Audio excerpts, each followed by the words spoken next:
How far have you gone up to here? Fellow Kenyans. Oh, fellow Kenyans. Oh, fellow Kenyans, the significant increase in arbitrary arrests, enforced disappearances, torture, and extrajudicial killings should be deeply of concern not only to law-abiding Kenyans, but also the international community and our development partners. If it was not clear before, the release of the investigative report, the lifting of the fog, or lawyers say lifting the veil, reviews of the Kenya Police Service motto of utumishi kwa wote, quote unquote, or service to all, quote unquote, has been substituted by utumishi kwa Kenya Kwanza, quote unquote.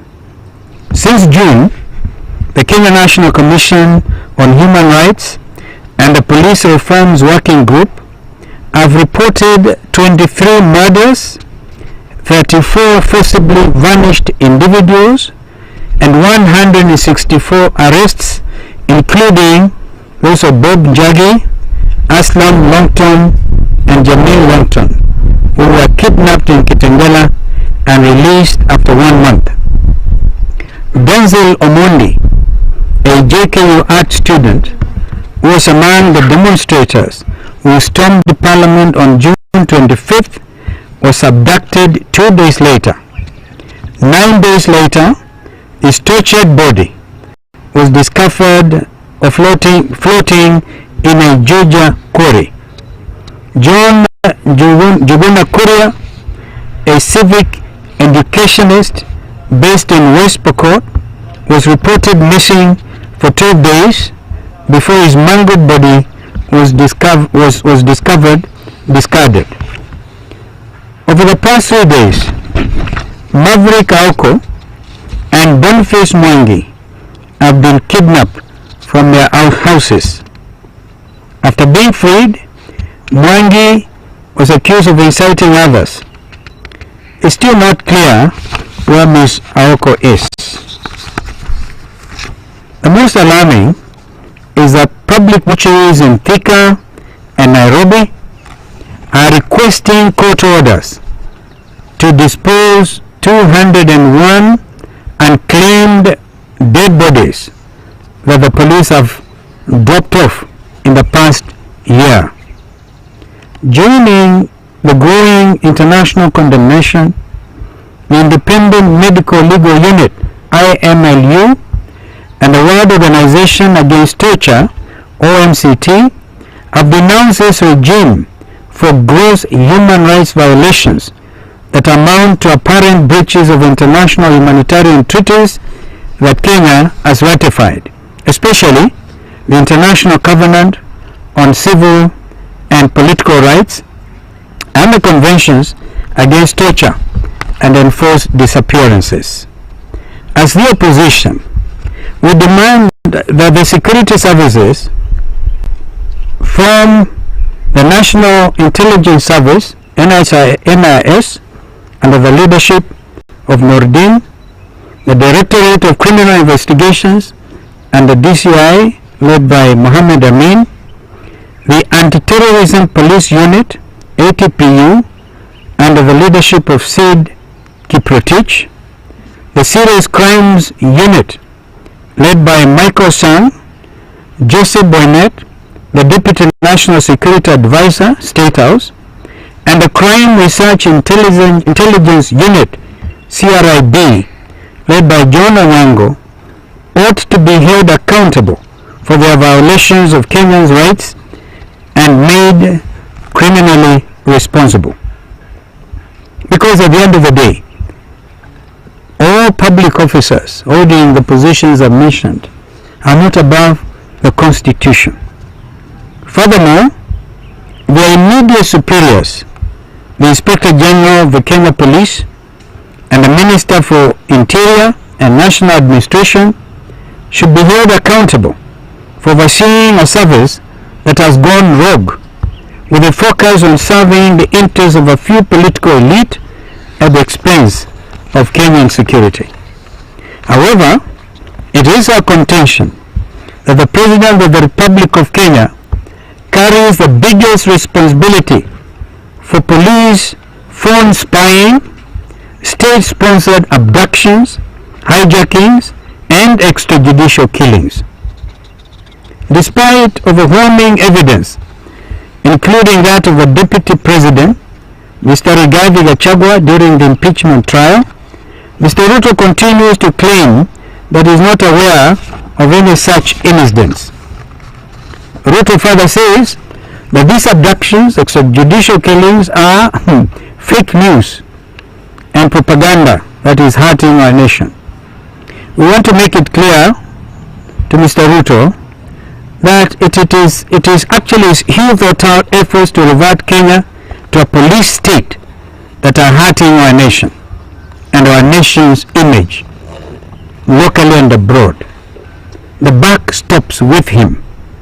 Mr. Ruto should resign with immediate effect for violating his oath of office to be faithful and bear true allegiance to the public, to the Republic of Kenya, and that he would obey, preserve, and protect this Constitution of Kenya. That was the oath of office. Lastly, we take this moment to pay tribute to the brave Nation Media group journalists for releasing their investigations in a time of such great danger for practitioners. Regardless of media outlet, you have been brutally attacked by security agents.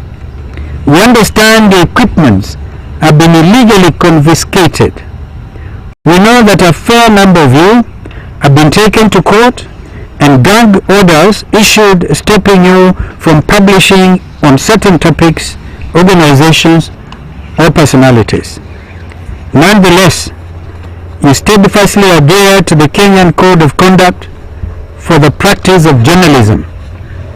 By doing so, you have demonstrated that the fundamental yearning for democratic liberties, including access to honest and fact-based news, will never be destroyed, even by the most brutal dictatorship. Thank you very much, and may God bless our country, Kenya. I just need to probably highlight here, just as what is happening in the country with a living example.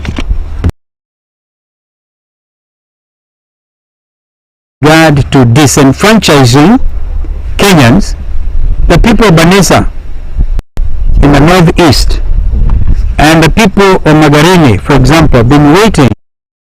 I think it's going to the second year, probably over 3 years. I have here, for example, Mr. Samuel Kombenzai. Why don't you stand here? Mr. Samuel Kombenzai has been waiting to run for the by-election in Magarini on a Wiper ticket, which is an Azimio ticket. But there's nothing happening. What instead we're witnessing is procrastination, attempts to say, because the most illogical thing I've heard in the last 24 hours is a statement by my friend Weta saying that they want first of all to dispense with the Gachagua hearings before he can forward the names of the 9 nominees to President Ruto to Gazette.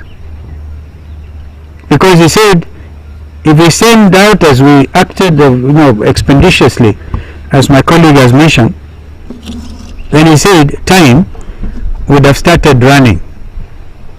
It is obvious they want to prolong this whole thing about establishing a new IEBC. We say it plainly so that even our diplomatic colleagues, heads of missions accredited to Kenya, please take note. I heard the American ambassador to Kenya, Meg Whitman, express concern. In fact, I think she even visited the IEBC. It is clear Mr. Ruto does not want an IEBC. I think he should tell us why he doesn't want a new IEBC.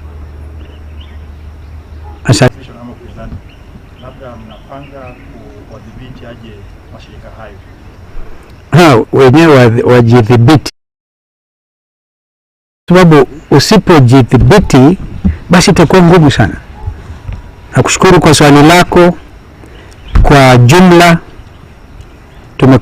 tumekusanyika hapa leo ili tutoe taarifa ambayo tumesoma kwa lugha ya Kiingereza kwamba Wakenya hawaridhiki kamwe kwa sababu ya mambo haya matatu. Jambo la kwanza ni kwamba sasa yapata mwaka wa tuendelea sasa mwaka wa 3 hivi bila kuwa na tume ya uchaguzi. Na tumeweka wazi kwamba Bwana Ruto, rais wa jamhuri kwa wakati huu, ni kama hana nia kabisa la kuhakikisha kwamba Kenya inapata tume mpya. Yaliyofanyika nyuma yote tuelewa, lakini sasa kuna umuhimu mkubwa sana. Jina la Koki Moli limepelekwa mbele kwa sababu jambo hili lilikuwa limepelekwa kwa mahakama. Wengine walikuwa wakitaka kulaumu wanaazimio na Wiper wakati ule, lakini wiki moja iliyopita uamuzi umetolewa.